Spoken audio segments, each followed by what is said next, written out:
আসসালামু আলাইকুম সম্মানিত ভিউয়ার্স, এই মুহূর্তে আপনাদেরকে নিয়ে এসেছি। আপনারা দেখছেন যে কুমিল্লা জেলার ঐতিহ্যবাহী সবচেয়ে সুনামধন্য প্রতিষ্ঠান নওয়াব ফয়জুন্নেছা সরকারি কলেজ। এই নওয়াব ফয়জুন্নেছা সরকারি কলেজের যে 5 দিন ব্যাপী মেলাটি রয়েছে 21শে বইমেলা, সেই 21শে বইমেলা থেকে আপনাদের সাথে আমি এখন সংযুক্ত হয়েছি ক্যাডেট মোহাম্মদ শাহাদাত ইসলাম শিফাত।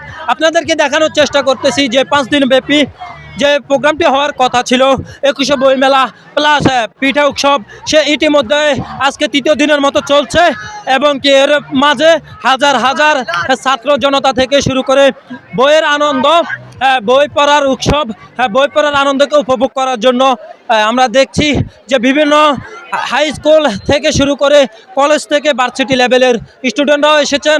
এর পাশাপাশি এসেছেন যে অভিভাবক বিন্দু রয়েছেন, তারাও এসেছেন জ্ঞানের আলো, জ্ঞানকে সমৃদ্ধি করার জন্যই আজকে এখানে এসে সবাই উপস্থিত হয়েছেন। এর পাশাপাশি আমরা একটা জিনিস লক্ষ্য করছি যে গতকালকেও দর্শক ছিল একেবারে নজর কাড়ার মতো।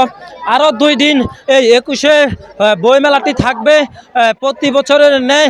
আগামীতেও এই মেলাটি চলতে থাকুক এমনটাই আশ্বাস রাখছেন মেলা কমিটি এবং কি যে সরকারি কলেজটি রয়েছে নওয়াব ফয়জুন্নেছা কলেজ, সেই কলেজ কর্তৃপক্ষ।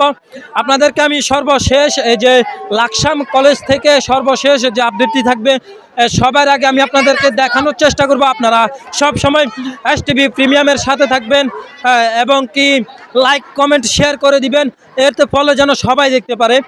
পড়িলে বই আলোকিত হই, না পড়িলে বই অন্ধকারে রই, এই ধারাবাহিকতাকে সামনে রেখেই এই নওয়াব ফয়জুন্নেছা সরকারি কলেজ কর্তৃক 21শে বইমেলার আয়োজন করেছে। প্রিয় দর্শক, আবারও দেখা হবে।